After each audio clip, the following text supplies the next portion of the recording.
historic, beautiful treasures over 100 years old happen to reside in a museum or out in the open. There are some which are not just only churches, but which happen to reside within a church. St. John the Baptist, or St. John the Divine of Duncan, BC, on Jubilee Street, happens to be one of the first first churches built in Duncan, or back then, Duncan's, D-U-N-C-A-N-S. And prior to that, Duncan's Crossing, which it was known as originally, as it was basically nothing more than a train stop. It was the church. It was not whether you want to, which church you want to go to. It was, you went to church, yes or no. You got married here. You took communion here. You said your vows here. You had funerals here. The church was basically the aspect of normal religious or Christian services. But for this particular church, it's not just the church. It's not just St. John's, which has one of the beautiful historical artifacts in not just only Duncan, but in the whole province of BC. It happens to be what is in the church, as we will see here now as we go around. What we will see here, and what we have here, is one of the first organs, pipe organs, to actually come to the province of British Columbia. This organ, a one manual and pedal, 56-note keyboard, and 26-note pedal board, C1 to D3, happens to be one of the oldest organs in the province of BC. It was built just prior to 1860, 1859. Initially I thought it was 1865, but 1859 was the aspect of building. So it's over 150 years old. But the beautiful thing is it was built in such a time where it was built to last. Everything is mechanical. There is not an electronic piece in it. Everything is either wooden, or it is hook, or it is leather, and so it was easier to replace. And the advantage is what's known as a tracker organ. It was also built before the Great Industrial Exhibition of 1861. Here it is, one of the first pipe organs to actually come to the island. It is a one manual tracker organ with the classic open diapason 8-foot in the facade. The beautiful painted pipes of which you do not necessarily see on modern day organs. Those pipes are, if not all original still, and you can tell they are old, they are original, by the tone and the fullness. Here you have basically the bottom octave and perhaps a half of the rank of the open diapason pipes. The majority of those are behind this facade in those shutters, which is known as a swell chamber. And the majority of the pipes happens to be within a swell chamber, so you can also control the volume of the organ even if it is full.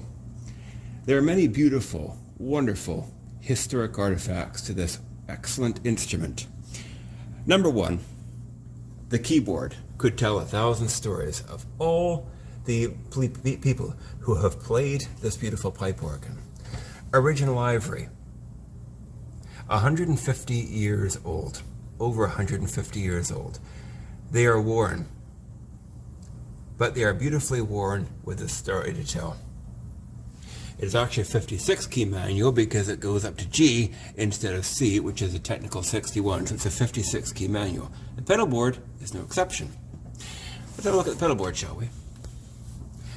It is maybe a rickety pedal board, but it would not be a historical beautiful organ without these features.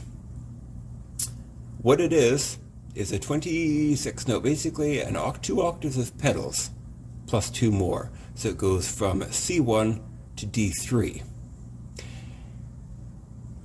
Those holes in the organ were originally for stop controls or presets, which could be set, and you could switch down with a foot at a moment's notice if you're playing a hymn. This lever over here is a hitch down, which opens the swell shutters. It is open, or it is closed right now. If you push it down, it happens to be open, the swell shutters. The stops, which happens to be one coupler, which is manual to pedal, one sous-basse, 16-foot for the pedal, which is basically to accentuate the bass of the pedal. The 16-foot is akin to the lowest C on the piano, so C above the lowest A. Let's have a look. Coupler keys to pedal, which is the manual to pedal, or grate to pedal in some cases, if you will. Sub bass 16 is the only pedal stop. There are flute 4 on the manual, 12th, which is a 2 2/3 stop, an octave and a fifth above the note played, 15th, 2 octaves above the note played, mixture, 3 ranks, which is, yes, 3 individual ranks to 1 key. And although that may sound like a tonal mess, it does not, simply because the lowest note happens to sound G above middle C if you play the lowest C on the organ. So you end up getting quite a large range of mixtures of sound or accentuations in the high ranges as opposed to a tonal mess down below. So it accentuates basically the overall tone of the organ, simply put. Over to the other side, we happen to have double diapason, and what this basically is an additional diapason stop to the one above the open diapason. Open diapason is, of course, open diapason 8-foot pitch, as we saw in the facade. And the lowest note of the organ happens to be the one right in front, this one here. That is low C, according to low C on the bottom of the keyboard. And the reason it's called 8-foot pitch is simply this. When it says 8-foot, 4-foot, 2 2/3, 2-foot, that refers to the speaking length of the pipe. The speaking length is basically anywhere of the length of the pipe from this mouth of the pipe upward. So yes, that whole length to the ceiling is 8 feet. Below this happens to be the boot of the pipe. There is a small slit over here, which basically the air comes up here, goes across the flue, which is a flue. It's basically similar to like this, the aspect of a recorder or a flute, and vibrates in the speaking length of the pipe. And the speaking length of the pipe determines the pitch and also the tone of the pipe. And so to either heighten or shorten the pitch or raise or lower the pitch happens to be what you may do at the top of the pipe. And of course, naturally, in this one, you have to get a ladder on the other side of the organ. Going back to the stop, shall we? Dolciana, the open diapason, of course, as we saw, the double diapason, which is basically an open diapason 16-foot. Now, the open diapason in the facade is, of course, classic old metal, which gives it such a rich, full sound, as it was in the original aspects of organ building, even in the 17th and 18th century. Open diapason, 8-foot. Dolciana, which is a string, stop inside the swell box. Stop diapason, which is in the family of the open diapason. A stop diapason is a wooden flute, as opposed to open diapason is a metal flute per se. But it's not just a flute, it is a principle. The stop diapason is a principle, but it sounds like a flute as it is wooden, but the same principles apply to the aspects of sound. And the principle 4-foot, which happens to be a separate rank from the open diapason 8, but it speaks an octave above the note played that you are playing on the keyboard.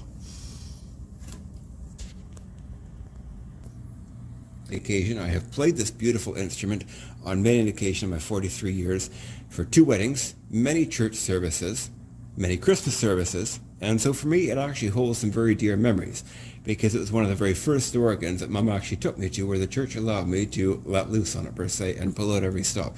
It is old, and the fact of the matter is, it will be around well after all of us are gone, because the way it is built, it is tracker, it is mechanical. There are no electrical parts in it, and the only electrical part happens to be the blower in the organ, the electrical blower, which provides wind to supply all the pipes, of which there are about 900, and so it's a 1 pedal rank and about 9 pedal stops, as there are 11 stops. So that approximately equivals to about 800 to 900 pipes. The other aspect is the beautiful aspect of keeping the organ safe. You do not see this often on many organs. You can close the cabinet after the organ, or after you have finished. whether it be a dust cover or whether it just simply be appropriate. I don't know how well the sound will do, considering the fact that all the pipes happen to be about 4 feet from my head, if that, but we shall see how this makes out. So, first back is the 16-foot and the couple of keys to pedal. Now, one thing you're going to notice happens to be the aspect of when you play now on the pedal, a key on the keyboard goes down. Basically, that is because it's entirely mechanical, and whatever you happen to play on the pedal is coupled to the manual.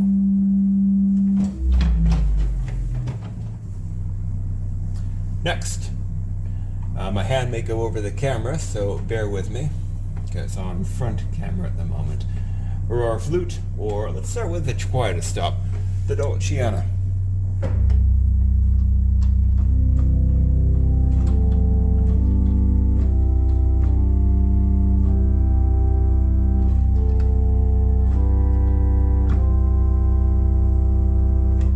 Or our flute on top of that.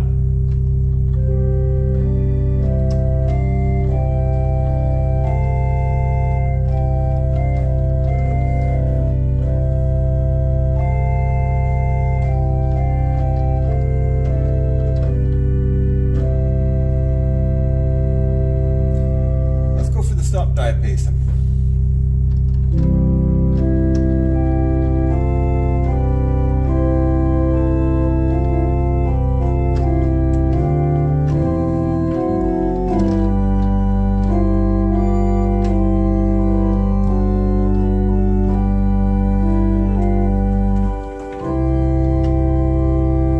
Let's go for the 12th on top of that, which is an octave and a fifth above the note plate.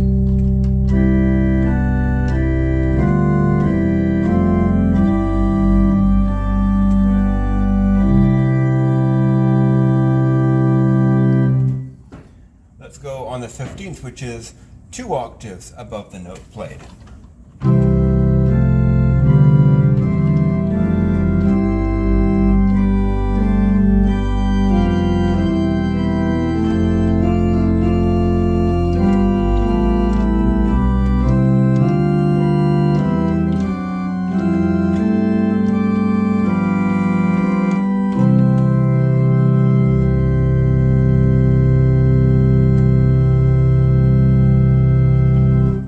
From the 15th above, which is 2 2/3 and 2 foot, happen to also create a mixture. Usually it's 2 separate of all happen to know it as a Roche quint, which is 2 2/3 and 2 foot.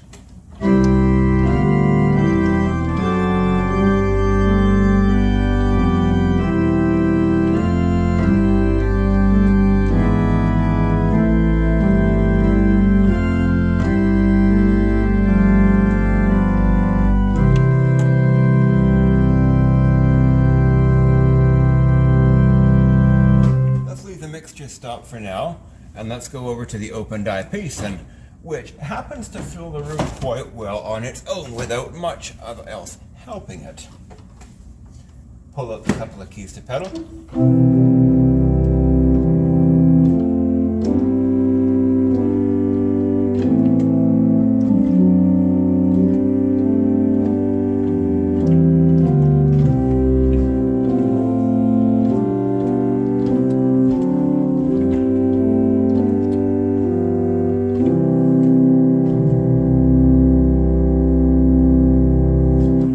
What you might have noticed is there is sort of a second or two where the sound has to register before it harmonizes with what's played, or the actual pitch, and that is simply because everything is mechanical. And between the blower and the keys, or the pipes, there is an air regulator or an air reservoir. And basically what that is a huge set of bellows, which of course is, let's just say for a matter of words, pumped by the blower. And it regulates all the air required for the organ, all the keys, because if you blow the air directly through the pipes in the blower, it does not work that way. Each pipe, to speak correctly, and particularly, needs a certain pressure of air. And so that is why you have a double rise bellows, or reservoir, as it is called, between the blower and all the chests of pipes, the wind chests that the pipes happen to sit on. So when I press a key, that pushes a lever under the bottom of the pipe, or opens the pallet and allows wind to escape up the pipe, producing the sound. As we said, it goes over the flue, and the sound you hear is the aspect of the wind vibrating in the speaking length of the pipe, which determines the pitch and the sound. The material from which the pipe is made determines what the pipe will sound like. Wood is actually a very hollow sound. Metal is actually, depending on metal or tin, depending on the aspect of material used, and the ratio determines either how full it will be or how shrill or how bright it will be. And a lot of this, which I'm sure this organ does have, a lot of the pipes back then, back in the day when they were originally made, and were actually a mixture of lead and metal. So number one, they were ridiculously heavy pipes individually. Number two, they had an incredibly full sound that you do not find much today, except on those organ builders which were very accustomed to the old ways and original ways of organ building, particularly in Holland and France and Germany. So moving on, let's just pull every stop out individually, starting with the sub bass.